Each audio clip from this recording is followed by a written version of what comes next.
Semarak Hari Pendidikan Nasional 2025 diwarnai dengan nuansa budaya yang kental. Tak sekedar upacara, siswa-siswi di SD Negeri 88 Palembang tampil memukau dalam balutan busana adat dari berbagai daerah. Hari Pendidikan Nasional 2 Mei tahun ini terasa lebih istimewa. Sesuai surat edaran dari Kementerian Pendidikan Dasar dan Menengah nomor B7441 tahun 2025, peringatan Hardiknas diimbau untuk menggunakan pakaian adat sebagai bentuk penghargaan terhadap kekayaan budaya bangsa. Di SDN 88 Palembang di Cakabaring, Kecamatan Seberang Ulu 1, suasana pagi itu tampak semarak.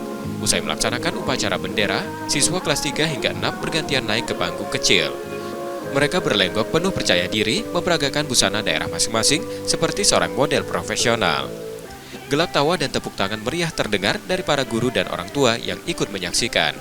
Tak hanya menjadi kegiatan hiburan, momen ini menjadi sarana edukatif dalam mengenalkan nilai-nilai budaya kepada generasi muda.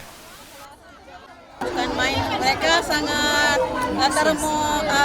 antusias dan termotivasi Pak untuk lomba untuk memakai baju adat. Seperti Bapak lihat sendiri tadi, mereka ada yang memakai baju adat Kalimantan, NTT, dan lain-lainnya. Semoga pendidikan di Indonesia tambah maju, guru-gurunya sejahtera, Indonesia juga seluruh Indonesia pendidikannya makin ke depan, makin maju, makin sejahtera. Lebih dari sekedar busana, Hardiknas juga menjadi waktu untuk merenungkan kembali pentingnya pendidikan yang merata, inklusif, dan berkualitas. Saya Humaira Atifah. Humaira, Humaira kita pakai baju adat apa ini Humaira? Ini baju Kalimantan. Cita-cita saya menjadi akpol. Akpol. Terus belajar dan jangan putus asa. Kita sebelumnya udah pernah belum pakai baju adat seperti ini?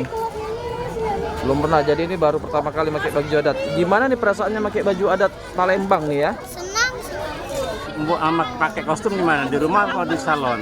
di rumah. Siapa makein? Ibu. Dengan penuh harap, seluruh insan pendidikan menatap masa depan yang lebih baik, di mana pendidikan tak hanya membentuk cerdasnya pikiran, tapi juga mulianya kepribadian. Muhammad Reza Palevi, Kompas TV, Palembang, Sumatera Selatan.